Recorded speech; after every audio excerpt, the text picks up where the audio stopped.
Hello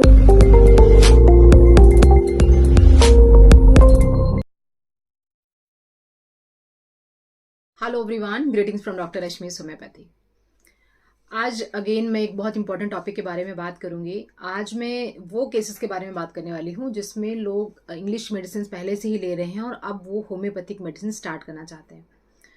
दो तरह के केसेस हो सकते हैं इसमें। एक तो होता है कि जिसमें इंग्लिश मेडिसिन ले रहे हैं किसी और प्रॉब्लम की और होम्योपैथी किसी और प्रॉब्लम की लेना चाहते हैं। दूसरा केसेस होता है कि उसी बीमारी की इंग्लिश मेडिसिन ले रहे हैं और वो उसको छोड़ करके अब होम्योपैथिक मेडिसिन शुरू करना चाहते हैं। तो पहले केस में अगर आप किसी भी चीज़ की इंग्लिश मेडिसिन ले रहे हैं, ज़्यादातर केसेस में लाइफ लॉन्ग जो मेडिकेशंस होती हैं वो चल रही होती हैं लाइफ स्टाइल डिसऑर्डर की, जैसे कि ब्लड प्रेशर, हाइपरटेंशन, थायराइड या दूसरे और इश्यूज़ होते हैं जिसकी दवाइयाँ वो चल रही होती हैं। उसके बाद उनको होम्योपैथी की किसी और प्रॉब्लम की दवा लेनी होती है, तो बेशक वो स्टार्ट कर सकते हैं। सिर्फ एक बात का ध्यान रखना है कि दोनों दवाइयों के बीच में आधे घंटे का अंतर रखना है। जो होम्योपैथी की दवाइयाँ हैं, जो इंग्लिश मेडिसिन है, उनका आपस में कोई इंटरेक्शन नहीं होता है, क्योंकि वो दोनों का जो स्फीयर ऑफ एक्शन होता है दैट इज़ टोटली डिफरेंट। उनकी दवाइयाँ बहुत हाई डोजेस में होती हैं, क्रूड डोजेस में होती हैं, उनका एक फिजियोलॉजिकल डोज में होती हैं। हमारी दवाइयाँ जो एनर्जी मेडिसिन होती हैं वो सिर्फ उतनी क्वांटिटी में चाहिए होती है जितना आपकी बॉडी को एक पुश मिल पाए, एक एक स्टिमुलस मिल पाए कि वो अपने इम्यून सिस्टम को ठीक करे और अपनी बीमारी को सही हो जाए। तो हमारी दवाइयाँ जाकर के बीमारी को ठीक नहीं करती, आपके इम्यून सिस्टम को ठीक करती हैं, और सो दैट कि आपकी बॉडी फाइट कर पाए उस बीमारी को जो उसको लगी है। अगेन दूसरी बात करते हैं कि कोविड के बाद बहुत सारे लोगों के अंदर बहुत ज़्यादा जानकारी हुई है। आप भी इसको सर्च कर सकते हैं कि कोविड के बाद अल्टरनेटिव थेरेपीज़, अल्टरनेटिव जो मेडिकेशंस हैं उनके लिए लोगों की जागरूकता बहुत बढ़ी है। हमारे पास भी अब रेगुलर बहुत सारे पेशेंट्स हैं जो इंग्लिश मेडिसिन छोड़ करके होम्योपैथी में शिफ्ट करना चाहते हैं। इसमें दो कैटेगरी के पेशेंट्स होते हैं। एक जनरल जो लाइफस्टाइल डिसऑर्डर वाले होते हैं, दूसरे होते हैं जो साइकेट्रिक बीमारियों की दवाइयाँ ले रहे होते हैं। अब ये जो दवाइयाँ होती हैं, चाहे वो साइकेट्रिक की दवाइयाँ हो, नींद वगैरह की दवाई हो, या डिप्रेशन की, एंग्जाइटी की दवाई हो रही हो, या वो इंग्लिश मेडिसिन ले रहे हो अपने हाइपरटेंशन वगैरह के लिए, तो दोनों ही केस में बॉडी जो होती है वो उसकी गुलाम हो जाती है इस दवाई की। जब आप उस दवाई को ले रहे हैं तब आप बहुत अच्छा फील कर रहे हैं, you are feeling like you have no issues. जैसे उसको बंद करते हैं तो बिल्कुल सेम के सेम वैसी की प्रॉब्लम आ जाती है। मेरे बहुत सारे जो व्यूवर्स हैं उनकी ये कंप्लेंट रहती है कि बहुत सारे वर्ड्स में इंग्लिश में और हिंदी में मिक्स करती हूँ। सो आई विल ट्राई कि मैं कम से कम ऐसे वर्ड्स को यूज़ करूँ और इजीली अंडरस्टैंडेबल लैंग्वेज में बात करूँ। तो जो दवाइयाँ ले रहे होते हैं, फॉर एग्जांपल अगर हमारे पास सबसे ज़्यादा केसेस आते हैं कि मुझे नींद की दवाई छोड़नी है, ठीक है। अब हमारे पास पेशेंट आया, उसने बोला डॉक्टर साहब मैं 15-20 साल से ये नींद की दवा ले रहा हूँ, डोज ही कम नहीं होती, जैसे ही डॉक्टर थोड़ा सा कम करते हैं मुझे फिर से नींद आनी बंद हो जाती है, तो कैसे करें, इसका इलाज कैसे कर सकते हैं। तो देखिए ऐसे केसेस में क्या करते हैं, जो नींद की दवाई चल रही होती है, हमें भी पता है कि माइंड को एक सेडेटिव्स का काम करती है, माइंड को सुला देती है, आप को आर्टिफिशियल नींद लाने की कोशिश करती है, that is not coming from the brain as such. तो आर्टिफिशियल नींद आती है, वो सो जाते हैं। बट क्योंकि उनको भी पता चलता है कि धीरे धीरे ये दवाई तो मैं बहुत समय से ले रहा हूँ, और लोगों को पता भी चल रहा है कि चाहे कोई भी दवाई हो, अगर आप उसको पूरी ज़िंदगी ले रहे हैं तो उसका आपकी किडनीज पर बहुत बुरा असर पड़ता है। ओवरऑल आप बॉडी काफ़ी ज़्यादा जो एडिक्टिव हो जाती है उस दवाई के लिए, तो वो छोड़ना चाहते हैं उस दवाई को। अब हमारे पास आते हैं, हमारे पास नींद के लिए बहुत सारी अच्छी दवाइयाँ हैं जो नेचुरल स्लीप लाने में हेल्प करती है, और कोई साइड इफेक्ट भी नहीं होता, और सबसे इंपॉर्टेंट बात है कि एडिक्शन नहीं होता है। अब हम क्या करते हैं, उन जो दवाइयाँ ऑलरेडी ले रहा है पेशेंट, उसको अगर हमने बंद कर दिया, जो कि बहुत सारे डॉक्टर्स ऐसा गलती कर सकते हैं या जो कि नहीं करना चाहिए, तो उस दवा को बंद करके अपनी दवा शुरू कर देते हैं। ऐसे केसेस में क्या होता है कि जो पेशेंट होता है वो एकदम से बेचैन हो उठता है, और क्योंकि वो दवा जिसके लिए बहुत समय से वो ले रहा है, ब्रेन के लिए एक डोज है, वो जैसे ही ब्रेन को वो डोज मिलती है, ब्रेन रिलैक्स हो जाता है, सेडेटिव फॉर्म में आ जाता है और नींद आ जाती है।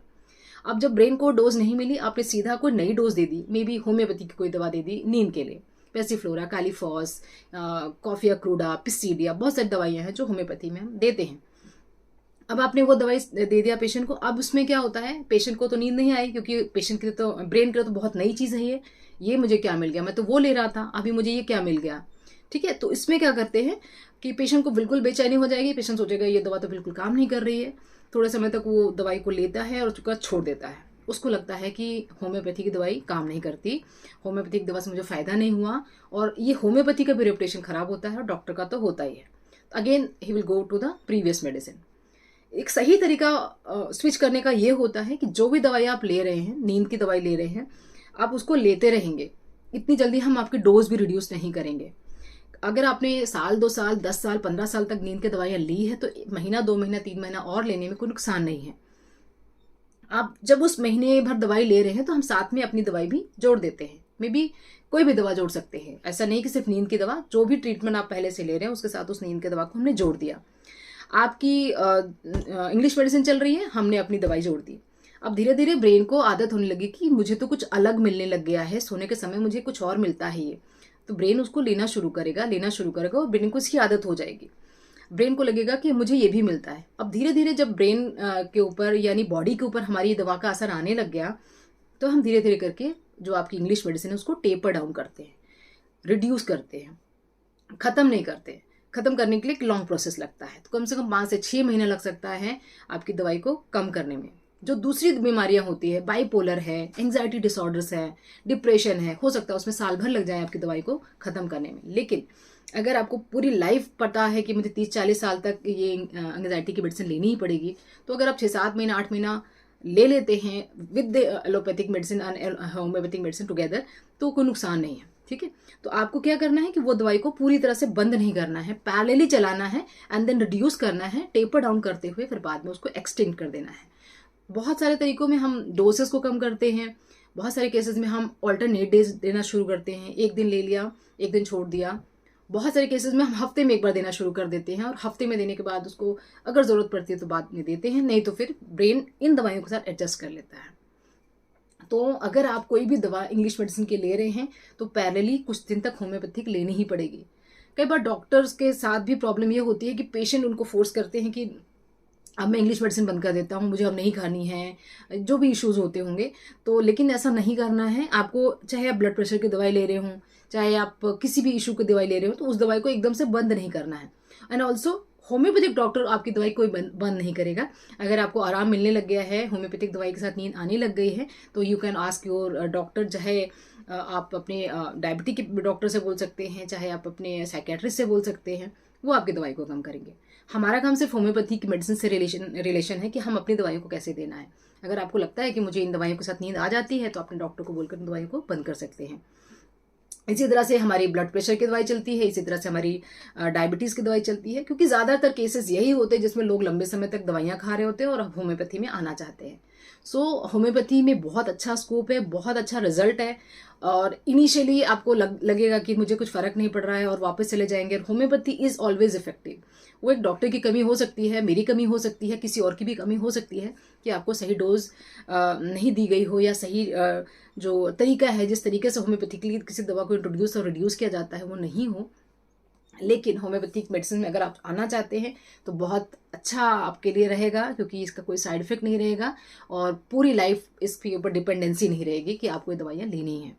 सो यू आर वेलकम। बहुत अच्छी बात है कि लोगों की जागरूकता बढ़ रही है होम्योपैथिक दवाइयों के लिए। बहुत सारे पेशेंट्स रेगुलरली ऐसे आते हैं जो एलोपैथिक मेडिसिन से हमारे पास आते हैं। मुझे उन केसेस के बारे में बहुत खुशी होती है जो डायरेक्टली हमारे पास आते हैं। अभी रिसेंटली मेरे पास 2-3 ऐसे केसेस आते हैं जिन्होंने पहले कोई दवाई नहीं खाई थी, वो सीधा होम्योपैथिक में आए थे। मेरी इतनी साल की प्रैक्टिस 14-15 ईयर्स की प्रैक्टिस में भी मुझे बहुत ही ऐसे कम केसेस मिलते हैं जो कि डायरेक्टली हमारे पास आते हैं, और क्योंकि they are from the very start वो बहुत ऐसी दवाइयाँ लेते रहे हैं। अभी मेरे पास एक विटिलिगो यानी ल्यूकोडर्मा का केस था, जिनको 1 साल यानी कोविड के टाइम पे ही ये विटिलिगो का परेशानी हो गई है। पंजाब से हो मेरे पेशेंट, वो उनकी स्किन काफ़ी वाइटिश और पिंकिश कलर की है। तो जब मुझे ऐसा लगा कि शायद उन्होंने बहुत सारे स्टेरॉइड्स वगैरह लिए होंगे, बट उन्होंने कहा नहीं, मुझे सीधा होम्योपैथी की स्टार्ट करना है। और ऐसे केसेस में होम्योपैथी का रिजल्ट बहुत अच्छा रहता है। और अभी रिसेंटली एक और केस आया है ओरल लाइकन प्लेनस का, जिसमें भी पेशेंट सबसे पहले होम्योपैथी में आए हैं। तो ऐसे केसेस में एक्सेलेंट रिजल्ट्स मिलते हैं, क्योंकि जो पुराने केसेस होते हैं उसमें पहले हमें बहुत समय लगता है कि पुरानी दवाइयों के असर को कम करना, फिर अपनी दवाइयों को डालना। इम्यूनिटी ऑलरेडी बहुत वीक होती है क्योंकि मोस्टली वो स्टेरॉइड्स लेकर आते हैं। Case of oral lichen planus I am talking about. तो ऐसे केसेस में बहुत समय लगता है, but definitely homoeopathy is the best option you can choose.